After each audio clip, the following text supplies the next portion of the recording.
Hello friends, धेरैजसो सपहरूमा फोन पेको क्युआर कोड जेनेरेट गरेको हामी देख्न सक्छौँ। क्युआर कोडलाई हामी पेमेन्टको लागि मात्रै युज गरिरहेका छौँ। त्यसको अलावा हामी के युज गर्न सक्छौँ भने वेबसाइटको लिङ्क पनि दिन सक्नुहुन्छ तपाईँले। कसैलाई टेक्स्ट अथवा मेसेज गर्न चाहनुहुन्छ भने त्यसभित्र पनि तपाईँले राख्न सक्नुहुन्छ। इमेल पनि राख्न सक्नुहुन्छ र एसएमएस पनि तपाईँले त्यसभित्र राख्न सक्नुहुनेछ। तपाईँले फेसबुक पेजको लिङ्क पनि राख्न सक्नुहुन्छ र पिडिएफ फाइलको लिङ्क पनि तपाईँले त्यसभित्र राख्न सक्नुहुन्छ र त्यसै MP3 को लिङ्क पनि राख्न सक्नुहुन्छ र इमेजको लिङ्क पनि तपाईँले त्यसभित्र राख्न सक्नुहुनेछ र तपाईँले कुनै पनि एपको लिङ्क राखेर क्युआर कोड जेनेरेट गर्न सक्नुहुनेछ।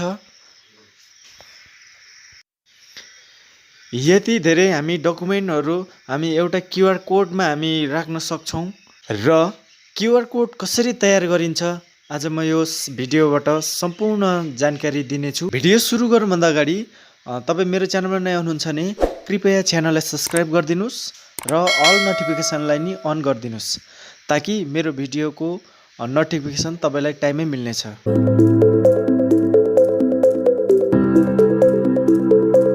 आउनुहोस् भिडियोलाई सुरु गरौँ। सबैभन्दा तपाईँले फर्स्टमा के टाइप गर्नुपर्छ भने गुगलमा आएर तपाईँले qrcodegenerate.com भनेर तपाईँले यहाँ टाइप गर्नुपर्ने हुन्छ र तपाईँको यस्तो इन्टरफेस खुल्छ। तपाईँले एउटा यहाँ वेबसाइट देख्दै हुनुहुन्छ। तपाईँले यो वेबसाइटलाई चाहिँ ट्याप गर्नुपर्ने हुन्छ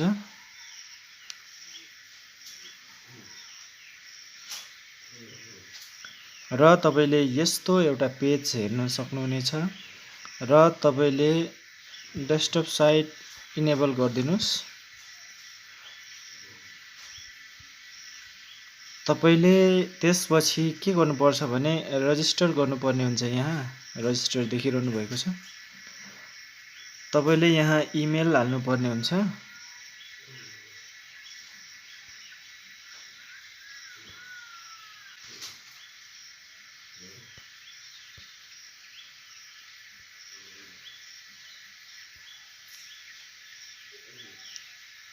र क्रिएट गर्नुपर्ने हुन्छ र तपाईँले यस्तो पेज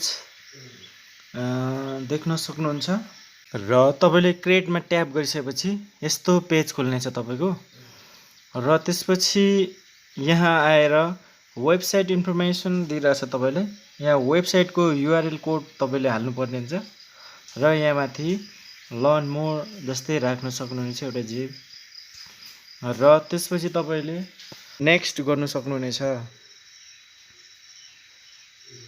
र नेक्स्ट गरिसकेपछि तपाईँको यस्तो पेज खुल्नेछ र तपाईँले क्युआर कोड जेनेरेट गर्नुपर्ने हुन्छ। यहाँ तपाईँले क्युआर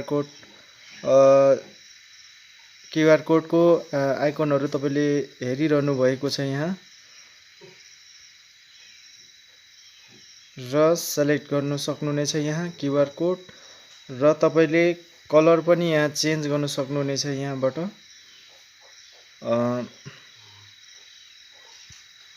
कलर चेन्ज गर्न सक्नुहुनेछ र तपाईँले ब्याकग्राउन्ड कलर पनि यहाँबाट चेन्ज गर्न सक्नुहुनेछ र क्युआर कोड स्टाइल यहाँ तपाईँले क्युआर कोडको स्टाइलहरू पनि तपाईँले चेन्ज गर्न सक्नुहुनेछ यहाँ र यति भइसकेपछि तपाईँले यहाँबाट लोगो पनि तपाईँले एड गर्न सक्नुहुनेछ।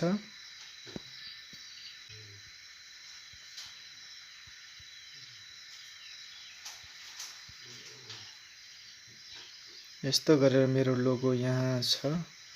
तपाईँले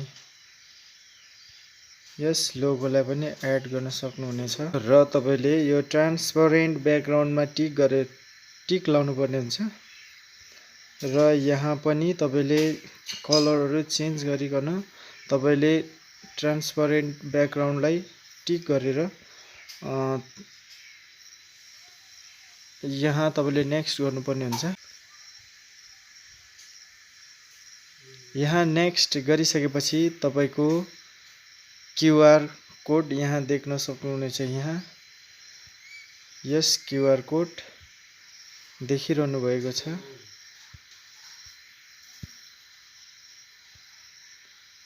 यसलाई तपाईँले डाउनलोड गर्न नि सक्नुहुन्छ यहाँबाट। अझ तपाईँले डिटेलली हेर्न सक्नुहुन्छ यहाँबाट। तपाईँले यहाँबाट डाउनलोड गर्न सक्नुहुनेछ र तपाईँले कहीँ कतै मिस्टेक भएछ भने एडिट पनि गर्न सक्नुहुन्छ यहाँबाट। फेरि पुनः एडिट गर्न नि सक्नुहुनेछ। यहाँ वेबसाइटको क्युआर कोड यहाँ हामी हेर्न सक्छौँ। यसलाई हामी क्युआर कोडलाई डाउनलोड गर्न सक्छौँ। डाउनलोड अप्सनमा क्लिक गरेर select the format that best suit your needs, कुन चाहिँ तपाईँलाई स्विट लाग्छ तपाईँले त्यही चाहिँ यहाँ अप्सनलाई क्लिक गरेर डाउनलोड गर्न सक्नुहुन्छ। तपाईँको क्युआर कोड तपाईँको डाउनलोड भइसकेको छ। ओपन गरी हेरौँ। तपाईँको क्युआर कोड यहाँ हेर्न सक्छौँ हामी। यहाँ तपाईँको क्युआर कोड यसरी हेर्न सक्छौँ।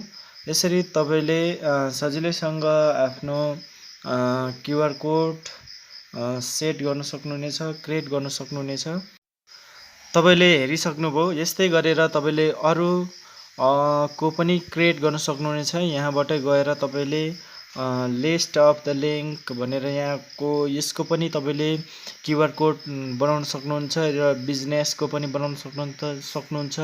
भी कार्ड प्लसको पनि बनाउन एप, यदि पिडिएफ इमेज सबै यहाँ रहेको सम्पूर्णको तपाईँले क्युआर कोड जेनेरेट गर्न सक्नुहुनेछ। र यस्तै गरी तपाईँले अलग अलग क्युआर कोड जेनेरेट गर्न सक्नुहुनेछ।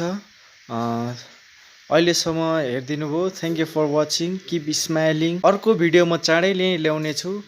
By by.